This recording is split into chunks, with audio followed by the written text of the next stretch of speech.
ಪ್ರಭಾವ ಬೀರುತ್ತಾ ಅವರ ಸಂಪೂರ್ಣ ಶರೀರವನ್ನು ಸಾಧನಾಮಯವನ್ನಾಗಿಸಿಬಿಡುತ್ತದೆ ಈ ಅದ್ವಿತೀಯ ಅಲೌಕಿಕ ಶ್ಲೋಕರತ್ನಗಳು. ಆದ್ದರಿಂದಲೇ ಶಾಸ್ತ್ರಕಾರರು ಏನು ಹೇಳುತ್ತಾರೆಂದರೆ, ವಾಸ್ತವವಾಗಿ ಯಾರ ಮನೆಯಲ್ಲಿ ಈ ದುರ್ಲಭೋಪನಿಷತ್ತಿರುತ್ತದೆಯೋ ಅವರು ಅತ್ಯಂತ ಸೌಭಾಗ್ಯಶಾಲಿ ವ್ಯಕ್ತಿಯಾಗಿರುತ್ತಾರೆ. ವಾಸ್ತವವಾಗಿ ಯಾವಾಗ ಅವರು ದುರ್ಲಭೋಪನಿಷತ್ತಿನ ಚರ್ಚೆ ಮಾಡುತ್ತಾರೆಯೋ ಆಗ ಅವರ ಪುಣ್ಯೋದಯವಾಗುತ್ತದೆ. ವಾಸ್ತವವಾಗಿ ಯಾವಾಗ ಅವರು ದುರ್ಲಭೋಪನಿಷತ್ತಿನ ಶ್ಲೋಕಗಳನ್ನು ಮಾತನಾಡುತ್ತಾರೆಯೋ, ಉಚ್ಚರಿಸುತ್ತಾರೆಯೋ ಆಗ ಅವರ ಪೂರ್ವಿಕರ ಪುಣ್ಯ ಅವರ ಜೀವನದಲ್ಲಿ ಅವತರಿತವಾಗುತ್ತದೆ.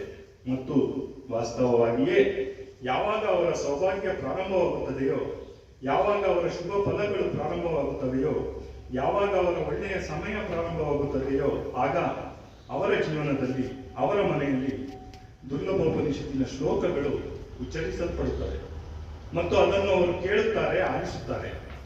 ದುರ್ಲಭೋಪನಿಷತ್ತಿನ ಪ್ರಾರಂಭದಲ್ಲಿಯೇ ಋಷಿಯು ತನ್ನ ಆಪ್ತವಾಕ್ಯದಲ್ಲಿ ಏನನ್ನು ಸ್ಪಷ್ಟಪಡಿಸಿದ್ದಾನೆಂದರೆ, ಸಾಧನೆಗಳು ಮತ್ತು ಸಿದ್ಧಿಗಳು ಸ್ವತಃ ಪ್ರಾಪ್ತವಾಗಿ ಬಿಡುತ್ತವೆ.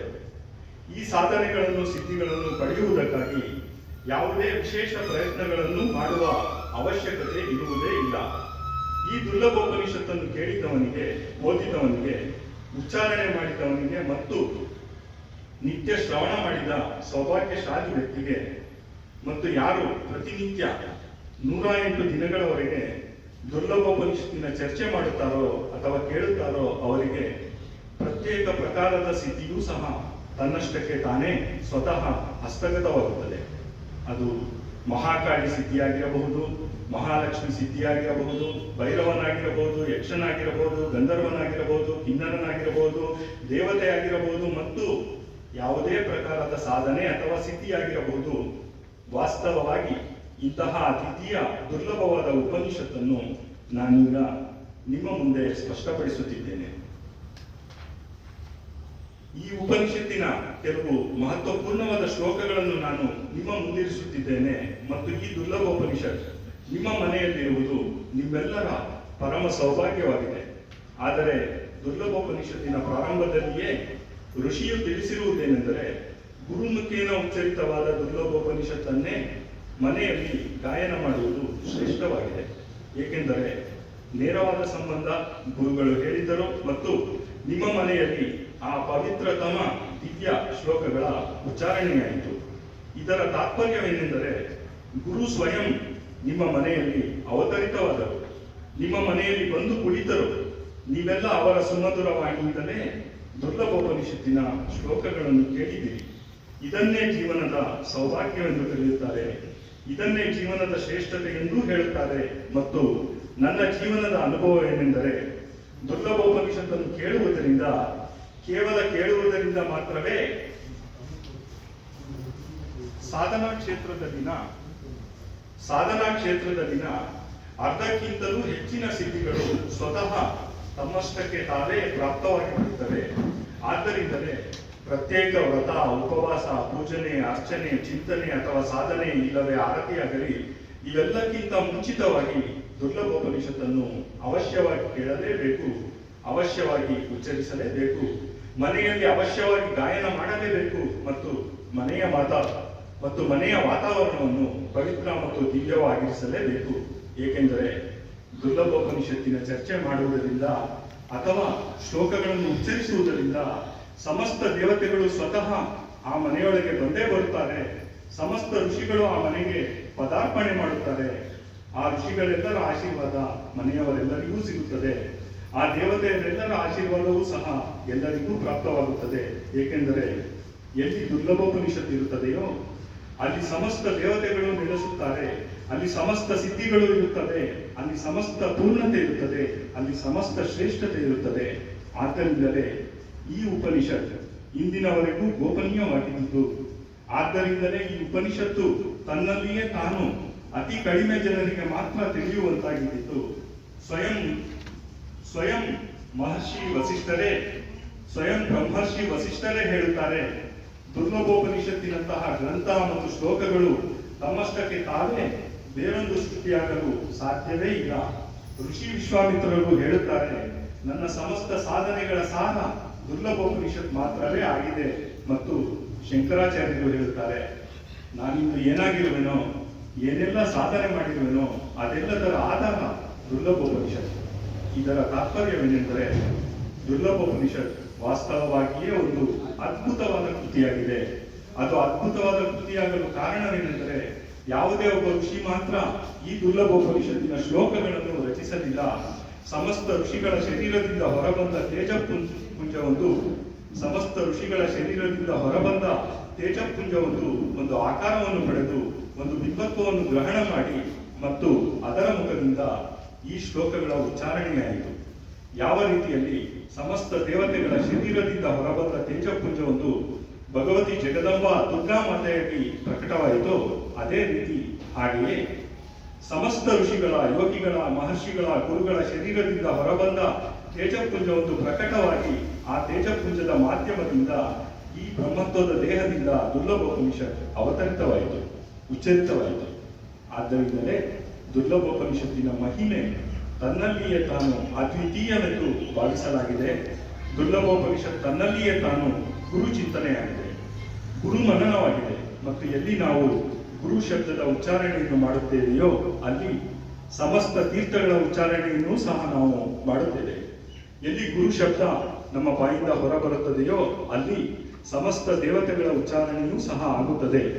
ಎಲ್ಲಿ ನಾವು ಗುರು ಎಂದು ಹೇಳುತ್ತೇವೆಯೋ ಅಲ್ಲಿ ಸ್ವಯಂ ಬ್ರಹ್ಮ, ವಿಷ್ಣು, ಮಹೇಶ್ವರರು ಅವತರಿತರಾಗಿಯೇ ಆಗುತ್ತಾರೆ. ಏಕೆಂದರೆ ಗುರು ಶಬ್ದ ತನ್ನಲ್ಲಿಯೇ ತಾನು ನಗಣ್ಯ, ಕ್ಷುದ್ರ ಮತ್ತು ತುಚ್ಛ ಶಬ್ದವೇನಲ್ಲ. ನಾವು ಆ ಶಬ್ದದ ಗರಿಮೆಯನ್ನು ತಿಳಿಯುವುದಾದರೆ, ಅದರ ಮಹತ್ತತೆಯನ್ನು ತಿಳಿಯುವುದಾದರೆ, ಅದರ ಮೌಲ್ಯಮಾಪನ ಮಾಡುವುದಾದರೆ ತನ್ನಲ್ಲಿಯೇ ತಾನು ಈ ಶಬ್ದ, ಈ ಗುರು ಶಬ್ದ ದಿವ್ಯ, ಪವಿತ್ರ ಮತ್ತು ಉಚ್ಚಕೋಟಿಯದಾಗಿದೆ.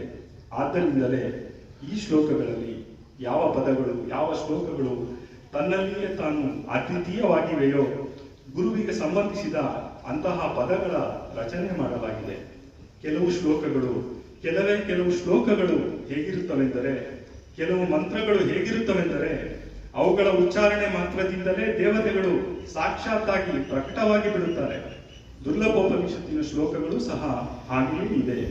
ಈ ಶ್ಲೋಕಗಳ ಉಚ್ಚಾರಣೆ ಮಾತ್ರದಿಂದಲೇ ಸಮಸ್ತ ದೇವತೆಗಳು ಸ್ವಯಂ ಉಚ್ಚಾರಣೆ ಮಾಡುತ್ತಾ ಸಾಧಕನ ಮುಂದೆ ದೃಶ್ಯ, ಅದೃಶ್ಯ ರೂಪದಲ್ಲಿ ಉಪಸ್ಥಿತರಾಗಿಯೇ ಆಗುತ್ತಾರೆ. ಸಮಸ್ತ ಋಷಿ, ಗಂಧರ್ವ, ಯಕ್ಷ, ಕಿನ್ನರರೆಲ್ಲ ಸಾಧಕನ ಮುಂದೆ ಕೈಕಟ್ಟಿ ನಿಂತೇ ಬಿಡುತ್ತಾರೆ. ಏಕೆಂದರೆ ಅಲ್ಲಿ ದುರ್ಲಭೋಪನಿಷತ್ತನ್ನು ಕೇಳಲಾಗುತ್ತದೆ, ಆಲಿಸಲಾಗುತ್ತದೆ. ಮತ್ತು ಎಲ್ಲಿ ದುರ್ಲಭೋಪನಿಷತ್ತನ್ನು ಕೇಳಲಾಗುತ್ತದೆಯೋ ಅಥವಾ ಉಚ್ಚರಿಸಲಾಗುತ್ತದೆಯೋ ಅಂತಹ ಮನೆಯ ಸರಿಸಮಾನತೆಯನ್ನು ದೇವತೆಗಳ ಸ್ವರ್ಗದಿಂದಲೂ ಸಹ ಮಾಡಲಾಗುವುದಿಲ್ಲ. ಅದರೆದುರು ಇಂದ್ರಪುರಿಯೂ ಸಹ ನಗಣ್ಯ ಮತ್ತು ತುಚ್ಛವೆಂದು ಭಾವಿಸಲಾಗಿದೆ. ಏಕೆಂದರೆ ಅಲ್ಲಿ ಗುರು ಚರ್ಚೆ ಆಗುತ್ತದೆ, ಗುರುವಿನ ಚಿಂತನೆ ಆಗುತ್ತದೆ, ಗುರುವಿನ ಹೃದಯವನ್ನು ಅರಿಯಲಾಗುತ್ತದೆ, ಗುರುವಿನ ಹೃದಯದ ಭಾವಭೂಮಿ ಸ್ಪಷ್ಟಪಡಿಸಲಾಗುತ್ತದೆ. ಮತ್ತು ಯಾವುದರ ಮಾಧ್ಯಮದಿಂದ ನಾವು ಗುರುಪದ ವಿನ್ಯಾಸವನ್ನು ತಿಳಿಯಲು ಸಾಧ್ಯವಾಗುವುದೋ, ಗುರುವಿನ ಚಿಂತನೆಯನ್ನು ಅರ್ಥೈಸಿಕೊಳ್ಳಲು ಸಾಧ್ಯವಾಗುವುದೋ, ನಾವು ಆ ತತ್ವಗಳನ್ನು, ಆ ರಚನೆಗಳನ್ನು ಸ್ಪಷ್ಟಪಡಿಸುತ್ತೇವೆ. ಮತ್ತು ಇವೆಲ್ಲಕ್ಕಿಂತ ಮುಖ್ಯವಾದ ವಿಷಯವೇನೆಂದರೆ, ಸಮಸ್ತ ದೇವತೆಗಳ, ಸಮಸ್ತ ಋಷಿಗಳ, ಸಮಸ್ತ ದೇವರ್ಷಿಗಳ, ಸಮಸ್ತ ಮಹರ್ಷಿಗಳ ಶರೀರದ ತಪೋಪುಂಜದ ಸಮಗ್ರ ಸ್ವರೂಪವಾಗಿದೆ ದುರ್ಲಭೋಪನಿಷತ್ತು. ಆದ್ದರಿಂದಲೇ ಈ ಶ್ಲೋಕಗಳನ್ನು ಯಾವುದೇ ಸಾಮಾನ್ಯ ಮನುಷ್ಯನಾಗಲಿ, ದೇವತೆಯಾಗಲಿ ಮಾಡಿರುವುದಲ್ಲ, ಯಾವುದೇ ಋಷಿ ಅಥವಾ ಯಕ್ಷನಾಗಲಿ ಮಾಡಿರುವುದಲ್ಲ. ಇದು ತನ್ನಲ್ಲಿಯೇ ತಾನು ಅದ್ವಿತೀಯ ಚಿಂತನೆಯಾಗಿದೆ, ಅದ್ವಿತೀಯ ಭಾವಭೂಮಿಯಾಗಿದೆ, ಅದ್ವಿತೀಯ ಶ್ರೇಷ್ಠತೆಯಾಗಿದೆ. ಮತ್ತು ನಾನು ಈ ದಿನ ಮೊಟ್ಟ ಮೊದಲ ಬಾರಿಗೆ ಆ ಮಹಾನ್ ಅದ್ವಿತೀಯ ಶ್ಲೋಕಗಳನ್ನು ಉಚ್ಚಾರಣೆ ಮಾಡುತ್ತಿದ್ದೇನೆ. ನಿಮ್ಮೆಲ್ಲರ ಜೀವನ ಪವಿತ್ರವಾಗಲಿ, ದಿವ್ಯವಾಗಲೆಂದು, ನೀವೆಲ್ಲರೂ ಸರಿಯಾದ ಅರ್ಥದಲ್ಲಿ ಸಾಧಕರಾಗಲೆಂದು, ನೀವೆಲ್ಲ ಸರಿಯಾದ ಅರ್ಥದಲ್ಲಿ ಪೂರ್ಣತೆಯನ್ನು ಪ್ರಾಪ್ತಿ ಮಾಡಿಕೊಳ್ಳಲೆಂದು, ನಿಮ್ಮೆಲ್ಲರ ಮನೆಗಳಲ್ಲಿ ಪವಿತ್ರತೆಯ ವಾತಾವರಣ ನಿರ್ಮಾಣವಾಗಲೆಂದು, ನಿಮ್ಮ ಮನೆಯಲ್ಲಿ ಸುಖ ಸೌಭಾಗ್ಯಗಳು ನೆಲೆಸಲೆಂದು, ನಿಮ್ಮ ಜೀವನದ ದರಿದ್ರತೆಯು ನಾಶವಾಗಲೆಂದು, ನಿಮ್ಮ ಜೀವನದ ಕಷ್ಟ ಅಭಾವಗಳು ದೂರವಾಗಲೆಂದು, ನಿಮ್ಮ ಪರಿವಾರದಲ್ಲಿ ಒಂದು ಶ್ರೇಷ್ಠವಾದ ವಾತಾವರಣ ನಿರ್ಮಾಣವಾಗಲೆಂದು, ಮತ್ತು ಸಮಸ್ತ ದೇವತೆಗಳೆಲ್ಲರೂ ನಿಮ್ಮ ಮನೆಯಲ್ಲಿ ನಿವಾಸ ಮಾಡಲೆಂದು, ಸಮಸ್ತ ಋಷಿಗಳು ನಿಮ್ಮ ಮನೆಗೆ ಬಂದು ನಿಮಗೆಲ್ಲ ಆಶೀರ್ವದಿಸಲೆಂದು, ಮತ್ತು ನಿಮ್ಮ ಮನೆಯ ಸಂತಾಪ, ನಿಮ್ಮ ಮನೆಯ ದುಃಖಗಳು, ನಿಮ್ಮ ಮನೆಯ ಸಮಸ್ಯೆಗಳು, ನಿಮ್ಮ ಮನೆಯವರೆಲ್ಲರ ಚಿಂತೆಗಳು ದೂರವಾಗಿ ನೀವೆಲ್ಲ ಜೀವನದಲ್ಲಿ ಪವಿತ್ರತೆ ಶ್ರೇಷ್ಠತೆಯನ್ನು ಅನುಭವಿಸುವಂತಾಗಲಿ ಮತ್ತು ಜೀವನದಲ್ಲಿ ನಿಮ್ಮ ಲಕ್ಷ್ಯವೇನಿದೆಯೋ ಧ್ಯೇಯವೇನಿದೆಯೋ ಉದ್ದೇಶವೇನಿದೆಯೋ ಅವೆಲ್ಲವೂ ನಿಮಗೆ ಪ್ರಾಪ್ತಿಯಾಗಲಿ ಎಂದು ದುರ್ಲಭೋಪನಿಷತ್ತಿನ ಈ ಅದ್ವಿತೀಯ ಶ್ಲೋಕಗಳನ್ನು ನಿಮಗಾಗಿ ಉಚ್ಚರಿಸುತ್ತಿದ್ದೇನೆ. ಮತ್ತು ನೀವು ಯಾವಾಗ ಈ ಶ್ಲೋಕಗಳನ್ನು ಕೇಳುವಿರೋ ಉಚ್ಚರಿಸುವಿರೋ ಅನುಭವ ಮಾಡುತ್ತೀರೋ ಆಗ ಅತ್ಯಂತ ಪವಿತ್ರ ಮತ್ತು ದಿವ್ಯ ಭಾವವನ್ನು ಮನದಲ್ಲಿ ತಂದುಕೊಂಡು ನಿಮ್ಮ ಮುಂದೆ ಪ್ರತ್ಯಕ್ಷವಾಗಿ ಅಥವಾ ಚಿತ್ರಪಟದಲ್ಲಿರುವ ಗುರುವಿನ ದರ್ಶನ ಮಾಡುತ್ತಾ ಅವರ ಪೂಜೆ ಮಾಡುತ್ತಾ ಅವರಿಗೆ ಅರ್ಚನೆ ಮಾಡುತ್ತಾ ಅವರ ಬಗ್ಗೆ ಪ್ರಣಮ್ಯರಾಗಿ ಸಾಷ್ಟಾಂಗ ಪ್ರಣಾಮಗಳನ್ನು ಸಲ್ಲಿಸುತ್ತಾ ನಿಮ್ಮನ್ನು ನೀವು ಗುರುವಿನ ಹೃದಯದೊಂದಿಗೆ ಏಕೀಭವಿಸುತ್ತಾ ತಲ್ಲೀನರಾಗುತ್ತಾ ಈ ಶ್ಲೋಕಗಳನ್ನು ಆಲಿಸಿರಿ.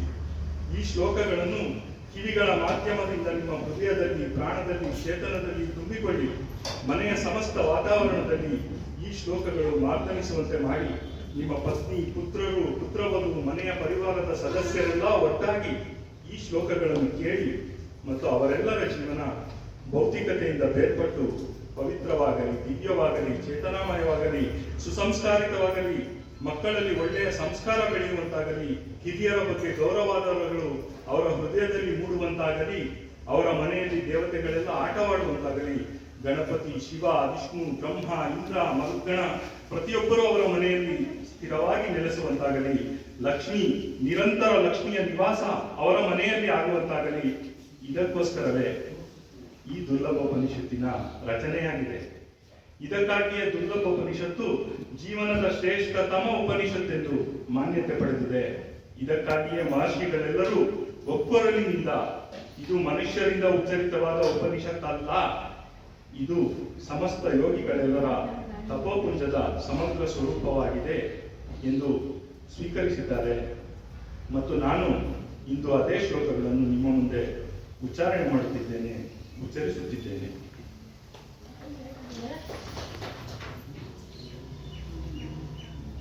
ಗುರುವೈ ಸದಾ ಪೂರ್ವಮದೈವ ತುಲ್ಯಂ ಪ್ರಾಣೋ ವದಾರ್ಯೈ ವೈತಂ ಸದೈವ ಚಿಂತ್ಯಂ ವಿಚಿಂತ್ಯಂ ಪವನೇಕರೂಪಂ ಗುರುವೈ ಶರಣ್ಯಂ ಗುರುವೈ ಶರಣ್ಯಂ. त्वमेव माता च पिता त्वमेव बन्धु च सुखा त्वमेव विद्या द्रविणं त्वमेव सर्वं मम देव.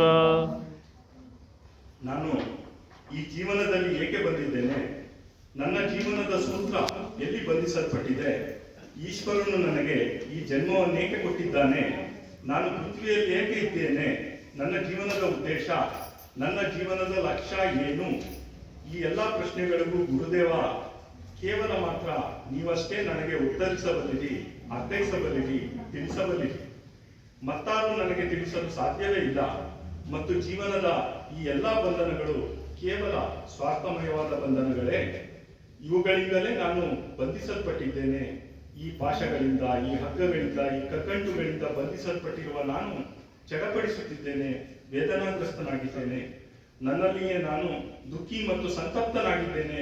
ಪ್ರತ್ಯೇಕ ಕ್ಷಣದಲ್ಲೂ ನನ್ನಲ್ಲಿ ನಾನೇ ವ್ಯಥೆ ಅನುಭವಿಸುತ್ತಾ ನಿರಂತರವಾಗಿ ಮೃತ್ಯುವಿನೆಡೆಗೆ ತೀವ್ರಗತಿಯಿಂದ ಪಯಣಿಸುತ್ತಿದ್ದೇನೆ. ನನ್ನ ಜೀವನದಲ್ಲಿ ಸುಖವಿಲ್ಲ, ನನ್ನ ಜೀವನದಲ್ಲಿ ಚಿಂತನೆ ಇಲ್ಲ, ನನ್ನ ಜೀವನದಲ್ಲಿ ಸೌಭಾಗ್ಯವಿಲ್ಲ, ನನ್ನ ಜೀವನದ ಉದ್ದೇಶ ಮತ್ತು ಲಕ್ಷ್ಯ ಏನು ಎನ್ನುವುದನ್ನು ನಾನು ತಿಳಿಯಲಾರದವನಾಗಿದ್ದೇನೆ. ಮತ್ತು ನನ್ನ ಜೀವನದ ಉದ್ದೇಶ ಮತ್ತು ಲಕ್ಷ್ಯ ಕೇವಲ ನನ್ನ ಜೀವನವನ್ನು ಮಾತ್ರವೇ ತಿಳಿಯುವುದು ಮತ್ತು ಅದನ್ನು ನನಗೆ ತಿಳಿಸಿಕೊಡುವುದಕ್ಕಾಗಿ, ನನಗೆ ಯಥಾರ್ಥತೆಯ ಪರಿಚಯವನ್ನು ಮಾಡಿಕೊಡುವುದಕ್ಕಾಗಿ ಈ ಜಗತ್ತಿನಲ್ಲಿ ಯಾವುದೇ ಶಕ್ತಿ, ಯಾವುದೇ ಸ್ವರೂಪ, ಯಾವುದೇ ಬಿಂದು ಇರುವುದಾದರೆ ಅದು ಕೇವಲ ಮಾತ್ರ ನೀವೇ.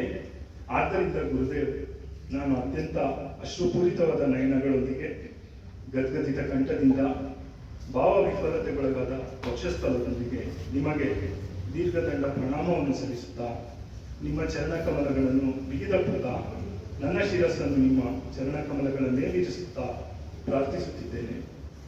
ನೀವೇ ನನಗೆ ಆ ಮರ್ಮವನ್ನು, ರಹಸ್ಯವನ್ನು, ಚಿಂತನೆಯನ್ನು ತಿಳಿಸಿಕೊಡಿ. ನನ್ನ ಜೀವನದ ಉದ್ದೇಶವೇನು, ನನ್ನ ಜೀವನದ ಲಕ್ಷ್ಯವೇನು, ನನ್ನ ಜೀವನದ ಪೂರ್ಣತೆ ಏನು? ಏಕೆಂದರೆ ನಾನು ಕೇವಲ ನಿಮ್ಮವನು ಮತ್ತು ಗುರುದೇವ್. ನಾನು ನಿಮಗೆ ಶರಣಾಗಿದ್ದೇನೆ ಮತ್ತು ನಿಶ್ಚಯವಾಗಿ ಗುರುದೇವ್, ಕೇವಲ ಮತ್ತು ಕೇವಲ ಮಾತ್ರ ನಾನು ನಿಮಗೆ ಶರಣಾಗಿದ್ದೇನೆ. ಓಂ ಶಾಂತಿ, ಓಂ ಶಾಂತಿ ಶಾಂತಿ. ಇದು ನನಗೆ ಸ್ವಯಂ ಅನುಭೂತಿ ಕೊಟ್ಟಿರ್ತಕ್ಕಂಥ ಸುಧೀಂದ್ರ ಗುರುಗಳಿಗೆ ನಾನು ಪೂರ್ವಕ ಅಭಿನಂದನೆಗಳನ್ನು ಕೊಡ್ತಿದ್ದೀನಿ.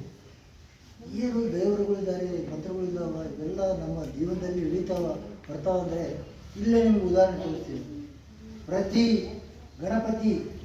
ಗಣಪತಿ ಈಗ ಬರುತ್ತೆ. ಯಾವ ಬರುತ್ತೆ, ಯಾವ ಮಾಸದಲ್ಲಿ ಬರುತ್ತೆ? ಭಾದ್ರಪದ ಶುಕ್ಲ ಚವಿತಿ. ಭಾದ್ರಪದ ಶುಕ್ಲ ಚವಿತಿ ಎಂದು ಗಣೇಶ